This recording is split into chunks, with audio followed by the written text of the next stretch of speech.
Assalamu alaikum, student. First year, morning and evening.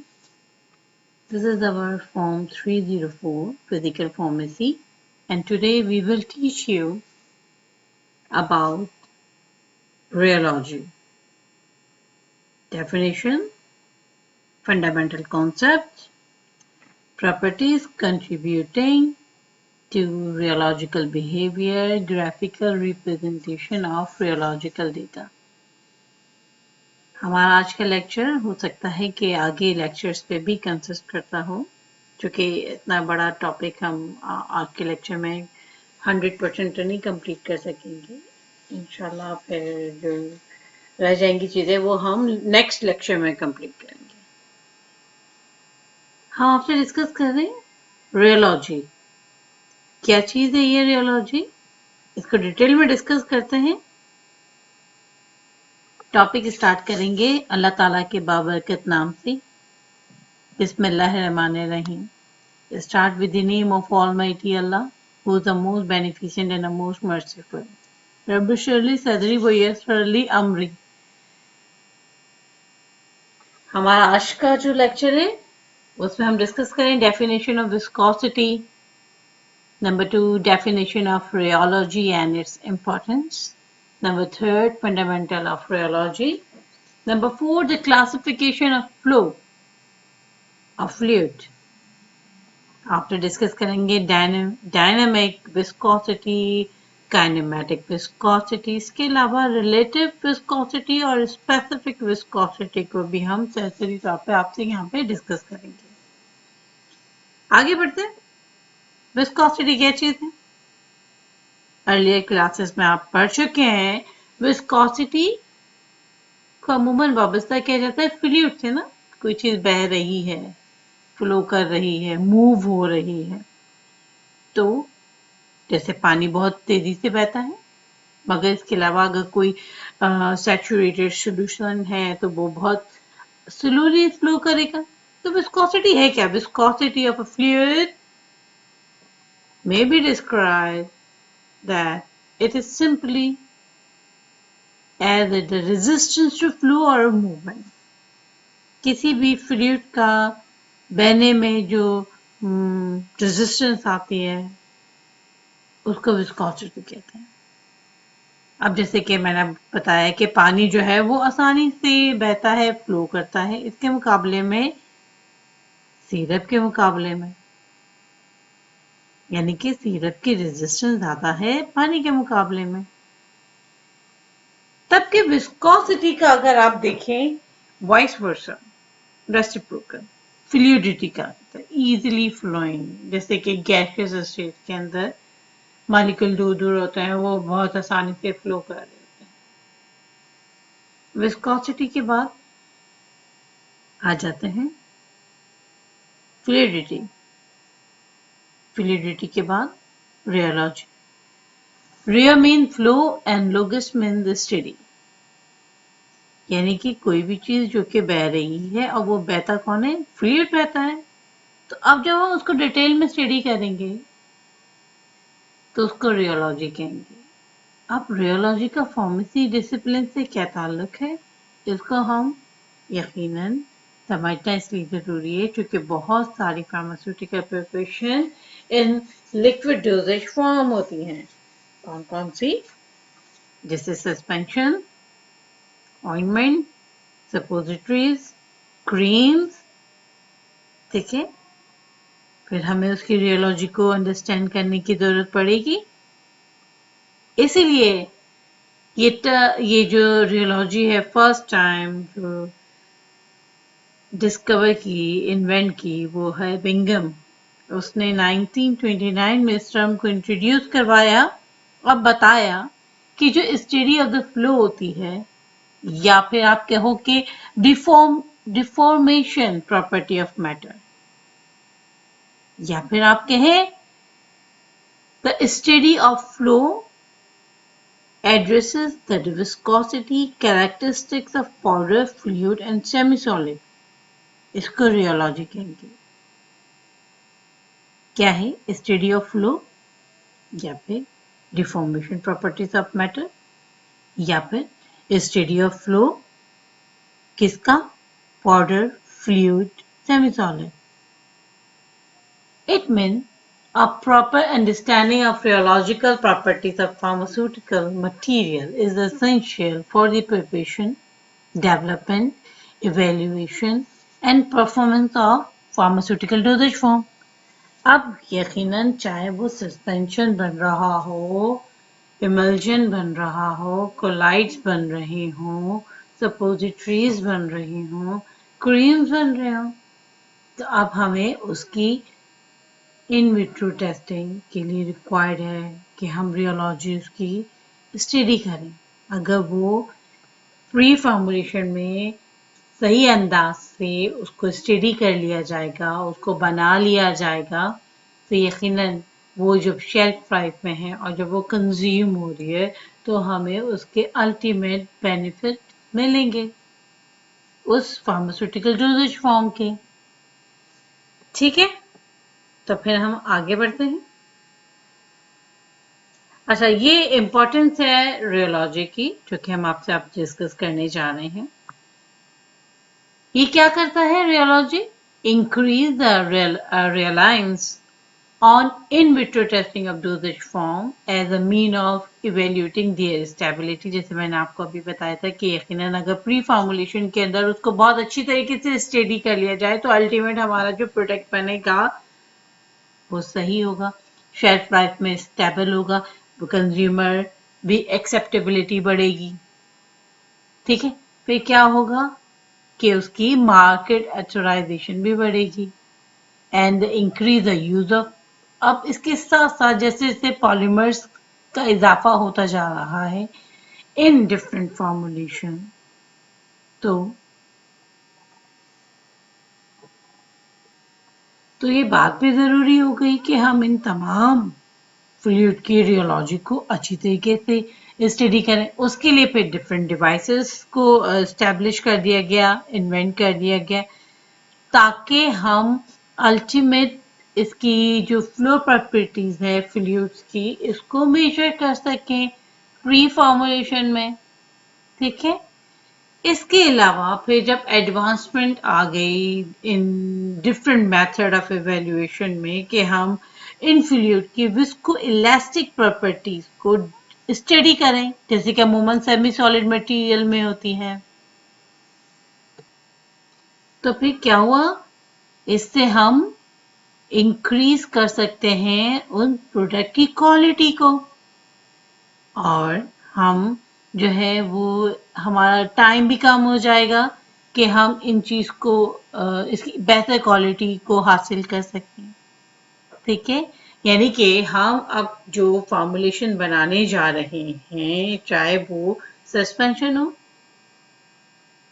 Cream हो, collides हो, अब जो भी फॉर्मुलेशन हम बनाने जा रहे हैं जो कि सेमी सॉलिड फॉर्म में है, with the help of devices हम कम से कम टाइम में बेहतर से बेहतर और मेयारी प्रोडक्ट बनाएंगे.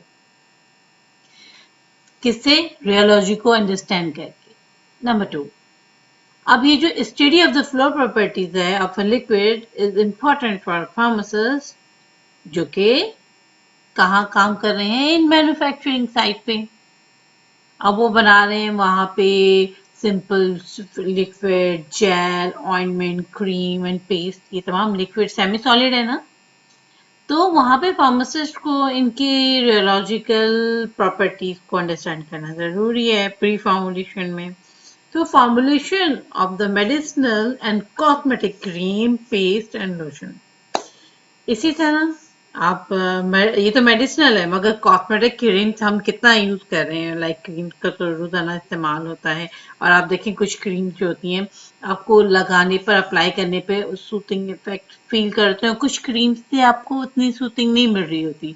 तो यकीनन जिसकी बेहतर अंदाज से रियोलॉजिकल प्रॉपर्टीज को, रियोलॉजिकल स्टडीज की गई होती हैं कि वो अल्टीमेट पेशेंट को या फिर कंज्यूमर को बेनिफिट और इफेक्टिवनेस प्रोवाइड करे, तो यकीनन क्रीम्स अच्छी होंगी.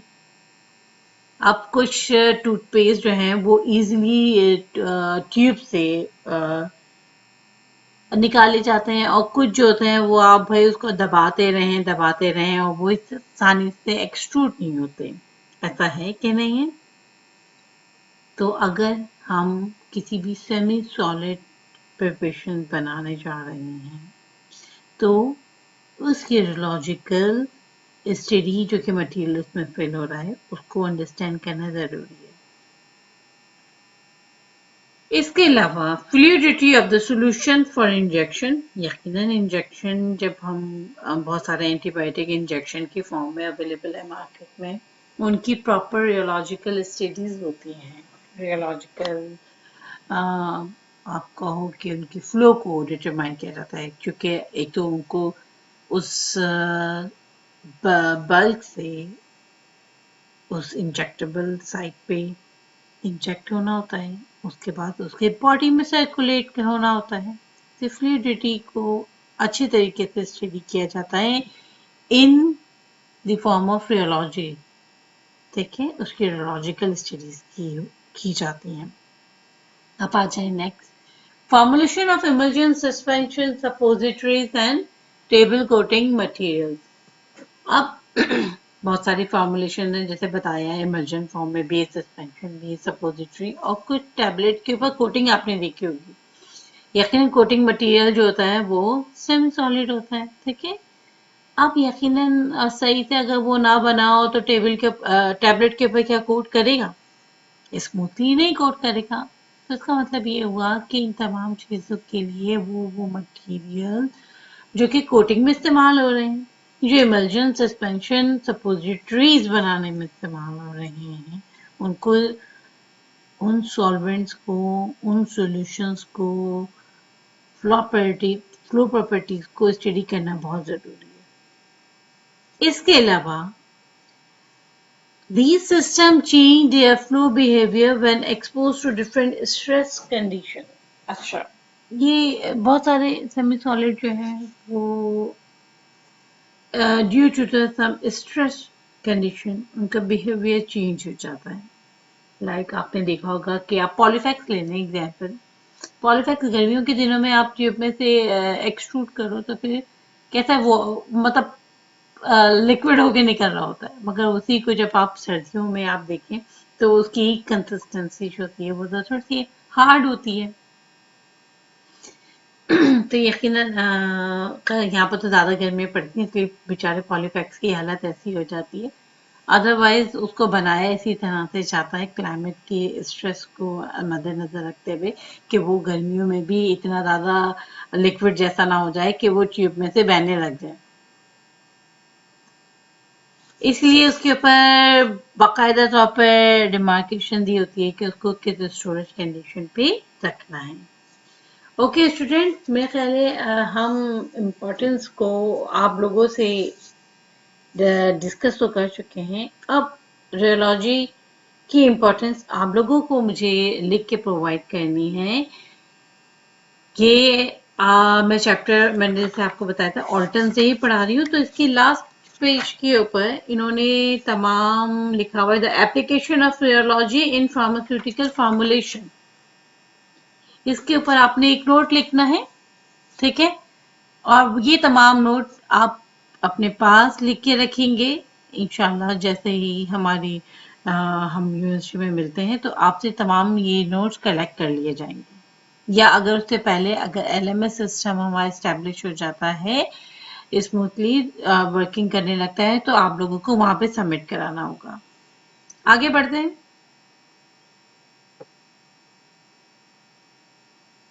Fundamental of rheology. अभी फंडामेंटल ऑफ रियोलॉजी कहाँ है? बहुत सारी जगह पर रियोलॉजिकल स्टडीज को परफॉर्म किया जाता है। हम यकीनन बीइंग अ फार्मासिस्ट इसको हम देखेंगे मैन्युफैक्चरिंग ऑफ डोजेज फॉर्म। आप वो मटेरियल जो कि अंडरगो जा रहे हैं प्रोसेसेस, जैसे कि मिक्सिंग है, फ्लोइंग थ्रू द पाइप, जब ये टैबलेट बन रही होती हैं और टैबलेट की कोटिंग हो रही होती है, जहाँ पे फ्लो हो रहा है किसी भी एक्सिपिएंट जो कि सपोजिटरी बनाने में, सस्पेंशन बनाने में, कोलाइड बनाने में इस्तेमाल हो रही हैं। इसके अलावा फिलिंग इनटू द कंटेनर।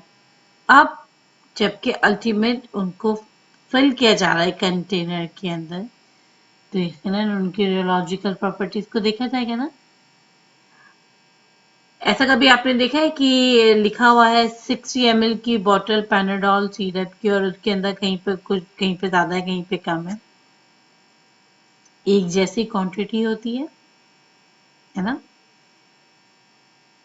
ये क्वांटिटी यकीनन मशीन से तो फिल हो रही है, मशीन उसे 60 ml के हिसाब से फिल करेगा, बट अगर उसकी रियोलॉजी को स्टडी किया जाता है, जैसे मैंने आपको बताया ड्यूरिंग फॉर्मुलेशन, मतलब जब वो बन रही होती है, तो डिटेल में डिस्कस कर स्टडी करने से ये फायदा होता है कि उसकी कंसिस्टेंसी यूनिफॉर्म रहती है तमाम बैजेस टू बैजेस, तो वो यूनिफॉर्मली फिल करता है।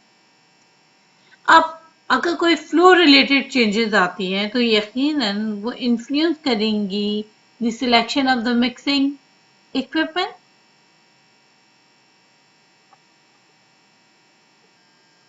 अब वो इक्विपमेंट जिनके अंदर तमाम एपीआई और तमाम केमिकल एक्सिपिएंट मिक्स हो रहे हैं, अगर कहीं से वो ज्यादा आ रहा है कहीं से कम आ रहा है, फ्लो प्रॉपर्टीज उसकी डिफरेंट होने की वजह से उसने पाउडर ने ज्यादा मॉइस्चर एब्जॉर्ब कर लिए, फ्लो उसका डिस्टर्ब हुआ और वो कम गया चूंकि वो हाइग्रोस्कोपिक था, क्या होगा? यूनिफॉर्म डिस्ट्रीब्यूशन ऑफ केमिकल या एपीआई तो नहीं होगा उसमें, तो कहीं पर डोज ज्यादा किसी में कम, इस तरह की होगी, प्रॉपर मिक्सिंग नहीं होगी। तो fundamental of the rheology in the pharmacy discipline, कैसे? Manufacturing of dosage form. अब डोजेज फॉर्म कोई सी भी हो सकती है, जैसे मैंने आपको बताया सस्पेंशन, कोलाइड, सपोजिटरी। देखिए आगे बढ़ते हैं। अब नंबर 2 है handling of drug for administration. मतलब आप स्ट्रिंज एबिलिटी होती है ना मेडिसिन की, जो इंजेक्टेबल होते हैं कि हम द पोर करें लिक्विड को फ्रॉम द कंटेनर, या फिर आपका ट्यूब में से हम ऑइंटमेंट को निकालें, extrusion of ointment from the tube, all depend on the change in the flow behavior of the dosage form। कि अब जबकि आप ड्रग को यूज करने जा रहे हैं, चाहे वो इंजेक्टेबल हो या कोई भी डोजेज फॉर्म, लाइक कि आप ऑइंटमेंट को निकाल रहे हो ट्यूब में से या लिक्विड को पोर कर रहे हो कंटेनर में से, तो ये तमाम चीजें डिपेंड करती हैं change in the flow behaviour of the doses form. Fundamental of rheology in pharmacy discipline के बाद हम आपसे डिस्कस कर रहे हैं क्लासिफिकेशन ऑफ फ्लो। अब जितने भी लिक्विड पाए जाते हैं उसके अंदर डिफरेंट टाइप के फ्लो होते हैं। आपने देखा होगा कि कुछ चीजें तो आसानी से बह रही होती हैं और कुछ तो बहुत ही ज्यादा थिक होती हैं। यकीनन इनको हमने कुछ ना कुछ क्लासिफिकेशन में रखा होगा। So material are divided into two general categories. Number one, Newtonian and number two, non-Newtonian. अब न्यूटोनियन कोई साइंटिस्ट था जिसने तमाम चीजों को स्टडी किया, तो उसने अपने नाम पे Newtonian and non Newtonian flow रखा। अब ये किस चीज के ऊपर डिपेंड करता है? वो डिपेंड करता है उनकी फ्लो का कैरेक्टरिस्टिक्स पे। Newtonian flow is characterized by constant viscosity regardless of shear rate applied। देखिए, जबकि non-Newtonian flow is characterized by a change in viscosity characteristics with increase the shear rate। मैं आपको बताऊंगी shear rate क्या होता है। तो फिर non-Newtonian flow जो है उसके अंदर शामिल है 3 तरह के फ्लो। कौन कौन से? Plastic flow, pseudo plastic and dilatant flow. अच्छा, क्लासिफिकेशन ऑफ फ्लो को आप देख सकते हैं Newtonian and non Newtonian flow. Rheology जो है वो हम स्टडी करते हैं दो तरह के फ्लो के अंदर, दो तरह के फ्लो कैरेक्टरिस्टिक में, न्यूटोनियन जो कि न्यूटोनियन फ्लो को फॉलो कर रहे थे, नॉन न्यूटोनियन फ्लो जिन लिक्विड में होता है उनको हम नॉन न्यूटोनियन के अंदर डिस्कस करते हैं। आगे बढ़ते हैं। Dynamic viscosity. डायनेमिक विस्कोसिटी क्या है? The definition of the viscosity was put on a quantitative basis by Newton. So, he was the first to realize the rate of the flow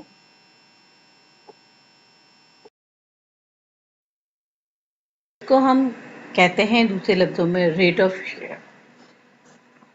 अब जो simple fluid which obey this relationship are referred to as Newtonian fluid, and those which do not are said to non-Newtonian fluid. अब Newtonian और non Newtonian को हमने आपको explain कर दिया। आप ये रिप्रेजेंटेशन देख सकते हैं, इसमें जो ये शेयरिंग स्ट्रेस है रिप्रेजेंट किया एफ से, और रेट ऑफ शेयर है जिसको कि ये यहाँ पे जी से ये रिप्रेजेंट किया हुआ है। हमने आपको बताया कि यहाँ पे इसको इन्होंने गैमा से रिप्रेजेंट किया हुआ है, ठीक है। तब की जो फोर्स है शेयरिंग स्ट्रेस, इसको एफ से भी रिप्रेजेंट करते हैं।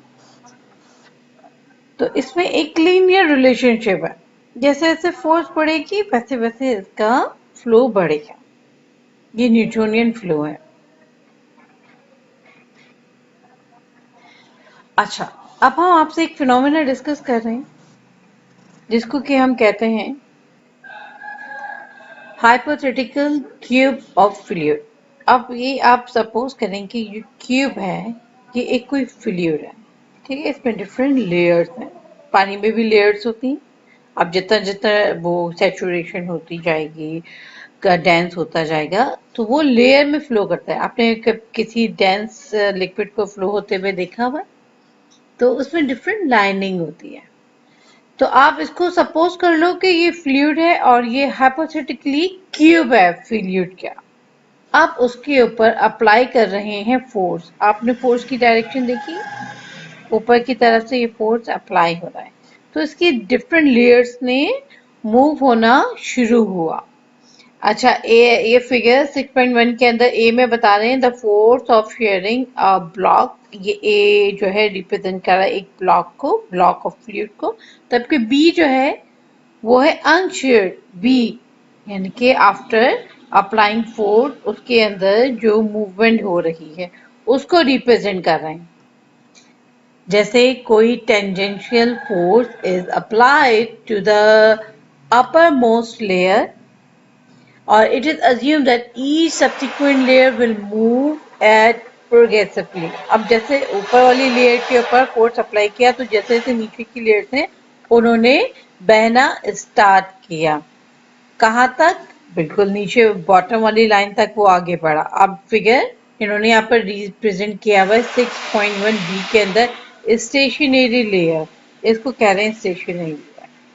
So a velocity gradient will therefore exist, and this can be calculated by dividing the velocity of the upper layer in meter per second by the height of the cube in meter. ये जो height है ये metre में, और ये जो इसने distance cover कर लिया यहाँ पे, तो the resulting gradient, which is effectively the rate of flow but is usually referred as the rate of shear, इसे हम शेयर रेट कह रहे हैं, गैमा से रिप्रेजेंट कर रहे हैं, और इसका जो यूनिट है इज अ रेसिप्रोकल सेकेंड या पर सेकेंड। द अप्लाइड स्ट्रेस, यानी कि जो हम स्ट्रेस अप्लाई कर रहे हैं यकीनन वो कोई फोर्स है जिसको कि हम शेयर स्ट्रेस कह रहे हैं। हम यहाँ पर इसको रिप्रेजेंट कर रहे हैं सिग्मा से, एफ से, ठीक है। तो is a drive by dividing the applied force by a area of the upper layer, और इसका जो यूनिट है वो न्यूटन पर मीटर स्क्वायर होता है। तब के ईटा जो है विल टेक द यूनिट, तो ईटा का फिर क्या यूनिट होगा? न्यूटन सेकेंड पर मीटर स्क्वायर। ठीक है, अब हम आगे बढ़ते हैं।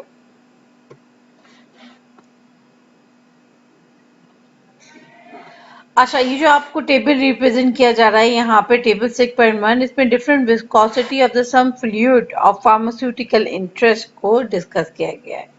इसमें ये तमाम फ्लूइड की कॉलम है और इसमें डायनेमिक विस्कोसिटी दी हुई है it at 20 degree centigrade. Millipascal है इसका यूनिट।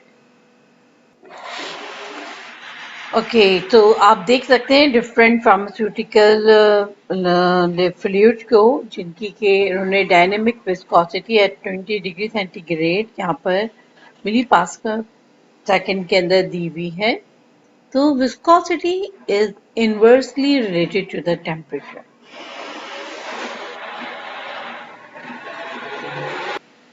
क्या मतलब? जैसे जैसे टेम्परेचर बढ़ेगा विस्कोसिटी कम होगी, है ना? ऐसा ही है। चलें, अब हम डायनेमिक विस्कोसिटी के बाद आपसे डिस्कस कर रहे हैं kinematic viscosity.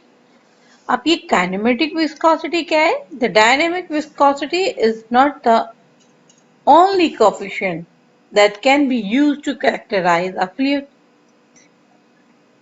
Kinematic viscosity, nu, is also used and may be defined as the dynamic viscosity divided by the density of the fluid, rho. इसका मतलब ये हुआ जो उसकी डायनेमिक विस्कोसिटी है उसको आप डिवाइड करते हैं उस फ्लूइड की डेंसिटी से, तो वो काइनेमेटिक विस्कोसिटी हो जाएगी और जिसका एसआई यूनिट जो है मीटर स्क्वायर पर सेकेंड या मिलीमीटर स्क्वायर पर सेकेंड, तबकि सीजीएस सिस्टम के अंदर इसको स्टॉक इसका यूनिट है। 1 stock is equal to 10 to the power minus 4 meter squares per second.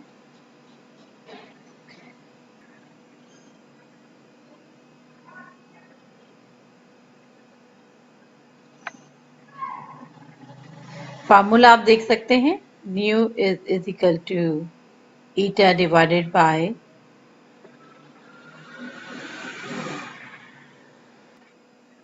Density, जिसको कि हम रिप्रेजेंट करते हैं रॉ से, और इसका जो एसआई यूनिट है ये होगा मीटर स्क्वायर पर सेकेंड, और मोर यूजफुली हम इसको मिलीमीटर स्क्वायर पर सेकेंड।